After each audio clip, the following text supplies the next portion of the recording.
This is the video that I wish I had about 5 years ago when I first started painting with coffee. Today we're going to be learning about the art of coffee stains. Hey everyone, I'm Saul and welcome to The Spirit of Learning. I say coffee stains rather than painting with coffee. I do believe there's a difference. It is different from the kind of smooth, ethereal look of watercolor. I'm gonna set this down now. With watercolor, you get to spread the paint around. It can kind of bend to your will a little more and have a uniform coat in most places. Coffee can be kind of unruly in terms of how it dries, and you have to kind of stay vigilant as you spread it around. If your MO is that you want to mimic the process of watercolor with coffee, I recommend against it. I recommend just go paint with watercolor. By the way, this is not a diss on watercolor. I actually love watercolor. I've worked with watercolor a lot. This is just a video about coffee stains. Before I get all into that, I figured I would just talk about why coffee. I think that the aroma of coffee itself touches us in an ancestral way. The ritual of coffee, whether it's getting up in the morning, whether it's going to your local cafe, it's also in our history. According to Britannica, it seems that coffee didn't really go into commercialization until about the 15th century. Particularly, it seems, Ethiopia and parts of Arabia. It was actually at one point banned by the Muslims because the Quran had said, do not have it, it's intoxicating like alcohol, so swear off it. Of course, this attracted many Muslims to have coffee in place of alcohol. And then you had the authorities getting a little frustrated with this and doling out rather harsh sentences.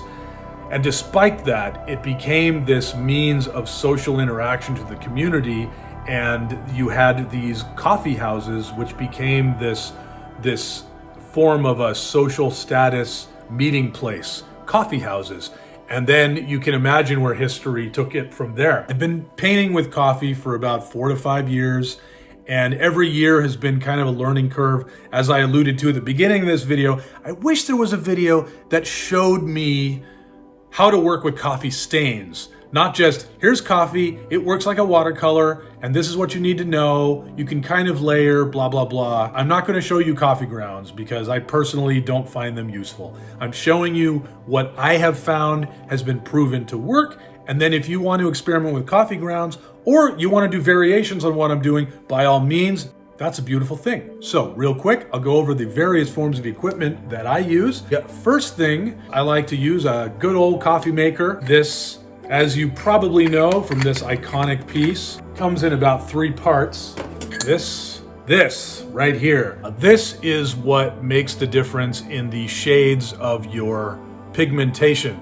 At the end of the day, these are all they function like black and white, except it's like brown to light gold or something like that. So for instance, I like to use jars. It's great because when you reuse them, you just screw on the top and then you shake it really hard. It's like remixing your coffee. The first shade, my lightest shade, I'll do about 2 scoops of dark roast. So that's pretty light. And then once that bubbles up, I'm gonna pour it out here into one of those jars that I showed you. Then I'm gonna do it again. So for my medium, because that was the light, the medium I do about 4 scoops. Now, if you want it to be a little darker, you could add 5 scoops or 6 scoops. You could fill it all the way and do an espresso method, and that's going to be a bit darker. The only reason why I don't do that brings me to the next piece of equipment, and that is some good old instant coffee. In terms of your darkest shade of coffee, nothing works better than instant coffee. Essentially how you do it, you put it in one of your jars, but you put the instant coffee in first. I have used this because I just came off of doing 13 paintings like these in 13 straight days. Each of them had a ghost story with it. It was a lot of work. Anyway, off that tangent, you put the instant coffee in first, then you take some boiling water from a pot and then you pour it in. I think that is the best way to do it. Don't do the instant coffee at the end in the pot. Put the instant coffee in here, and then you can gauge the water. This way you're getting all that concentrated instant coffee. When all was said and done, this had about 4 teaspoons of instant coffee. When I say scoops, by the way, I mean teaspoons. And then I filled, I think, just to about there or so. It has gone down because, like I said, this one has been through a lot in the last couple weeks. Then we have the brushes. So I'd say there's about 3. I have one that's maybe even bigger than this. That is generally for one use, which is in the beginning, if I want to cover the page with my lightest shade. Very experimental. But for instance, this one, that's my lightest shade there. And then I went a little darker here. And then this brush, this is a Sumi brush. I used that for the first time this year with coffee, and I absolutely love it. One of the reasons is Sumi has an uncanny ability to go to a point and maintain that point, but it also holds so much water and so much paint, in this case, so much coffee. And then there are some details, so I recommend this for very small stains. Okay, those are the brushes. I think about 4 jars because you want a 4th jar for your water. Oh yeah, one more thing. Another thing I recommend you using is a hairdryer. If you want to speed up the process, because there is going to be a lot of waiting, you are dealing with stains. The best way to get stains tends to be with puddles, so that can take a while to dry. If you want to make things move a little more quickly, use a hairdryer. Here's the deal with coffee. The trick is, don't think in terms of color, think in terms of gradation. And when you think in terms of gradation, then you can tackle how you want to arrange the coffee stains. Now, if you just get a handle on that principle, you're off to the races. And so it begins. We have the 4 jars. As you can see, there's that jar for the water. And these are my 4 shades, the assorted brushes, and the paper is a mixed media, which is half sketch pad, half watercolor, I would say. Nice thick paper. And now I have a chart here. The first 2 shades are from the dark roast that I said earlier. Then we're going to have instant coffee. Then we'll finish with instant coffee droplets. And then I'm going to make a gradation bar using these techniques. The first layer and the second will be from the dark roast. Then we'll do droplets of instant, extra drops, then we'll rehydrate, and then we'll dab it with a paper towel. That's supposed to say dabbed, not dapped. Sorry, it was late. I couldn't sleep. Couldn't spell.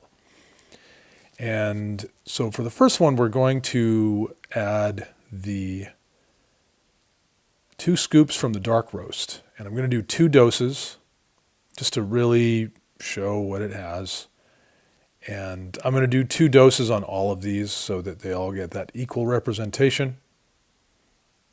And then I'm going to, for the second stain, add 4 scoops from the dark roast. And that's going to be noticeably darker. And I'm going to do 2 doses of that. So these are both from the dark roast. And these are going to be what I would say my undercoat stains. That's what I'm going to cover the most of the page with usually. Third will be the instant coffee. This is my darkest stain. This is my darkest shade. And this one is going to bring out the shadows, really make the highlights pop. Look at that. That's noticeably darker. And the second dose, instant coffee. Now that we've got the instant coffee, we're going to do droplets of instant coffee for the darkest value. And this is going to be in 2 parts. I'm going to set all these droplets, let them dry, and then I'm going to add more droplets on top of them. But look at these stains. Look at the way that they dry. So much personality to them. They all look like these sunsets every time. So now I'm going to do the second layer for the darkest value, which is I'm going to add droplets on top of the droplets, preferably between the drops. Try not to let them touch. I failed there. What we're going for is a controlled method of puddling. And all of these combine together to make a shade, a darker shade. This is kind of like a pointillism or dippling. And as you can see, there's like some overlap. So there's more dark places in this than that one dark place on the instant coffee. That just happened in a random place. Now you see these are all over. So you've got more options. You can even add water to this later, which I'll show you. And you see that? Look at all the darkness in that. Already that's a more effective way of adding shadow.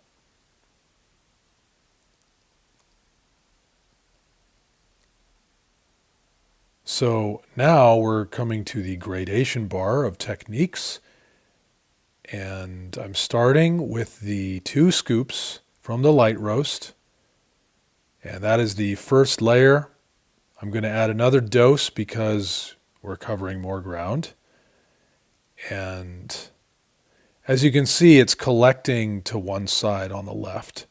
So my next step is that I'm going to be pulling it constantly over to the right and distributing it as evenly as I can, but ultimately it doesn't matter because this is the art of coffee stains, so it's all about the accidents and the imperfections. And this is your undercoat. So this is the one that's going to have the most of this kind of moving the paint around, or the coffee, if you will. And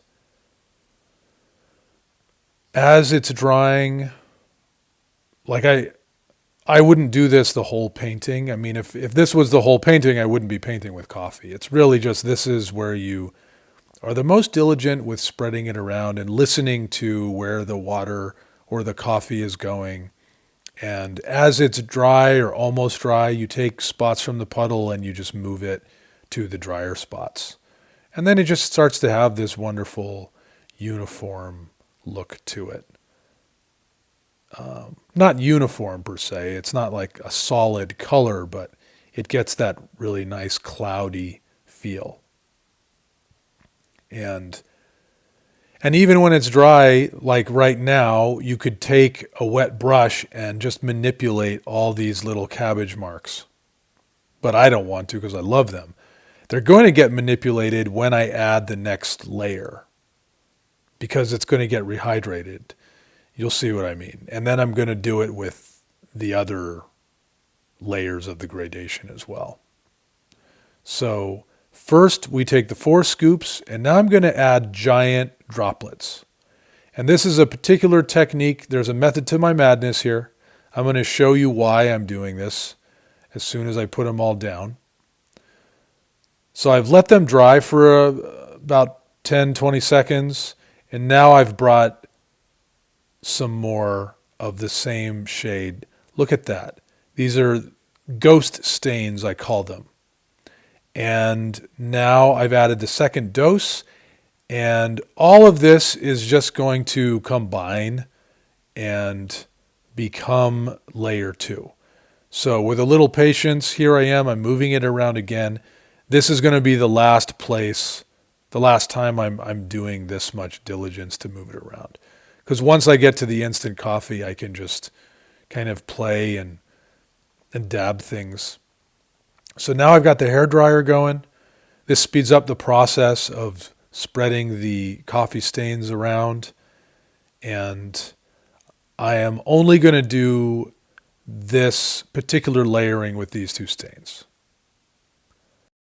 And now we have come to the point in the video where I ask you to, if you found some value from this, to please hit the like button and comment. These actions will actually let YouTube know that something valuable is happening here and maybe other people can benefit. It's actually a very simple way that you can say, hey, you know what? I want other people to see this.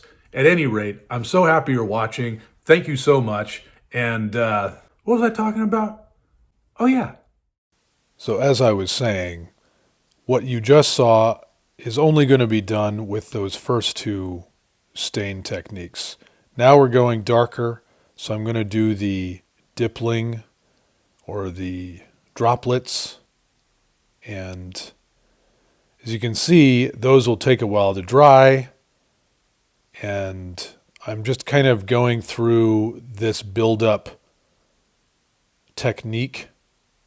As you can see, I've put droplets over droplets, and now I'm putting a 3rd layer on there on the extra drops side. So you can see the difference between the 2. And then I'm going to rehydrate this area. Then I'm going to dab the end of that with a paper towel. So now, here we go. Oh my God, it's so scary every time.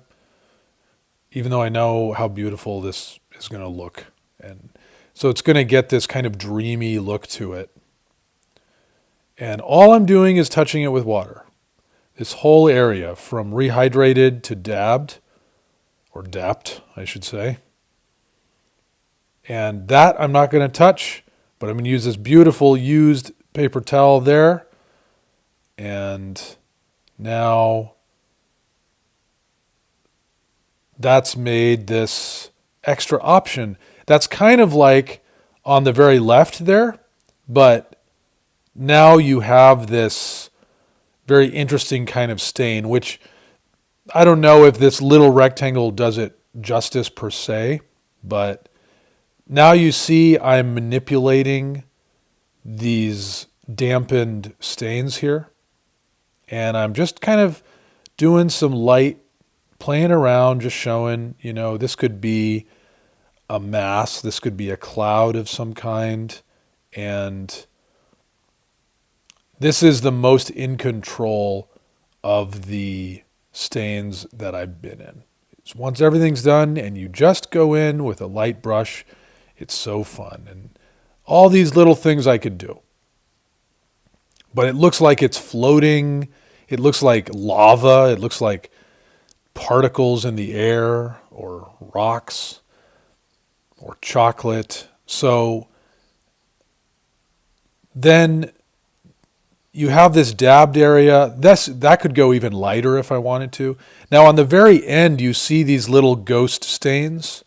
Those were from the very beginning when I first added the droplets. And what I did was I immediately dabbed them with a towel so you'd get those ghost stains. I just didn't want to do it on the other side because I just thought it would not look right. But I saved it for the end. But that's a really easy little, very cool technique of ghost stains. And that is the gradation bar of techniques. There's something that comes from the old world with it, and I think that any painting that has been made with coffee, I feel, harkens to another time, and I invite anyone to travel there with me by just working with coffee. It's kind of nice, even when you work in the aromas of coffee.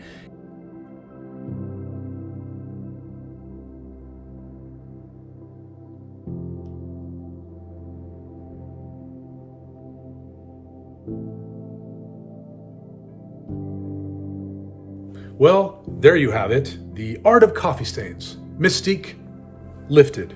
You have no questions, I'm sure. No experimentation needed. No, at the very least, I hope that this video serves to save you some of the meandering frustrations of working with coffee that I know I suffered the first few years.